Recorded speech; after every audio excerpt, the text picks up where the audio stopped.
Many patriots and nationalists in the United Kingdom, just as in America, have been duped into supporting the State of Israel. Often, these people refer to Israel as a great ally to the West, or the West's only ally in the Middle East. In fact, nothing could be further from the truth. For anyone who considers themselves a British nationalist, admiration for Israel is particularly strange, as many of the men and women who were instrumental in the founding of the Israeli state advanced their cause through a series of bloody terrorist attacks, many of which were aimed at British targets.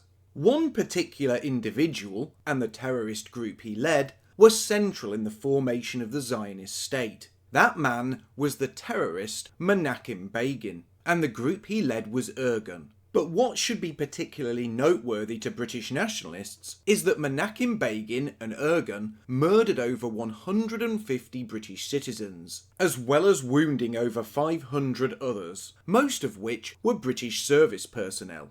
However, Irgun's crimes were not simply limited to murdering British troops. Irgun terrorists were involved in other horrific terrorist atrocities, most notably the Deir Yassin massacre. The Deir Yassin massacre took place on April 9, 1948, when around 130 members of two Zionist terrorist groups, Irgun and Lehi, killed 254 Palestinian Arabs, including women and children, in Deir Yassin, a village of roughly 600 people near Jerusalem. Terrorists from the Irgun and Lehi groups surrounded the village before dawn, before advancing. They went from street to street, house to house, murdering every man, woman and child that they could. In addition to murdering the Arab occupants, there was widespread looting, cases of mutilation, and even rape. After the massacre took place, Arabs that had been taken prisoner were executed, some after being paraded through the streets of West Jerusalem.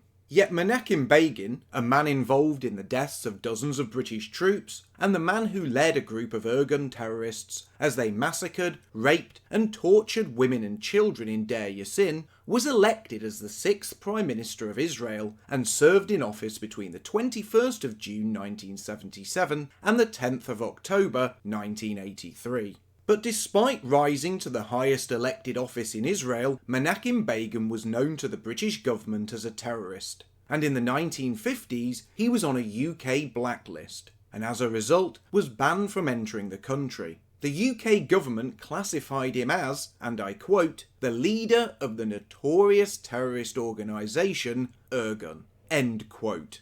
This block on travel into the UK was in no small part due to the notorious terrorist bombing of the King David Hotel, which was situated in what was then called Palestine. Disguised as Arab workmen and as hotel waiters, members of Irgun planted a bomb in the basement of the main building of the hotel, the southern wing of which housed the Mandate Secretariat and offices used as British military headquarters. The resulting explosion caused the collapse of the western half of the southern wing of the hotel, killing 91 and wounding a further 46. And to this day, the bombing of the King David Hotel is celebrated in Israel. In July 2006, the Menachem Begin Heritage Centre organised a conference to celebrate the 60th anniversary of the bombing. The conference was attended by past and future Prime Minister Benjamin Netanyahu and former members of Irgun. A plaque commemorating the bombing was unveiled, stating, "For reasons known only to the British, the hotel was not evacuated."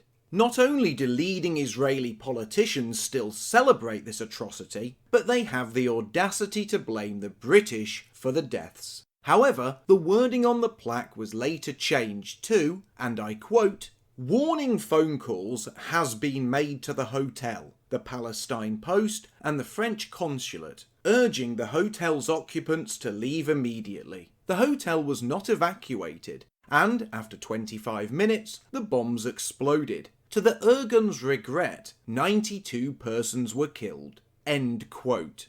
You might have noticed a small discrepancy there. Israelis count 92 victims of the bombing, whereas I counted 91. The reason they count 92 is that they include the death of one of the terrorists who was shot whilst fleeing the scene. Imagine that, counting a terrorist murderer among the victims of a terrorist attack because he was shot dead as he was fleeing the scene of the crime. But the King David Hotel bombing was not the only terrorist attack carried out by Irgun that targeted British troops.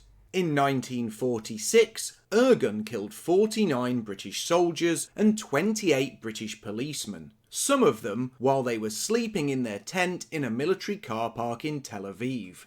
In 1947, Irgun bombed the Goldsmith Officers Club in Jerusalem, killing 13. On April the 18th to April the 22nd of the same year, Irgunists attacked a medical dressing station, a Red Cross movie house, and the Cairo-Haifa train. Altogether, 6 more were killed in these terrorist attacks. On July the 24th, Irgun terrorists hanged 2 British soldiers after kidnapping them as hostages. On September the 10th, they killed 4 British policemen while robbing the Barclays Bank in Tel Aviv. On September the 29th, they killed 9 policemen in a bomb attack on the Haifa police headquarters. During the same year, letter bombs, which failed to detonate, were sent to the British Prime Minister Clement Attlee, the Foreign Secretary Ernest Bevin, and Winston Churchill.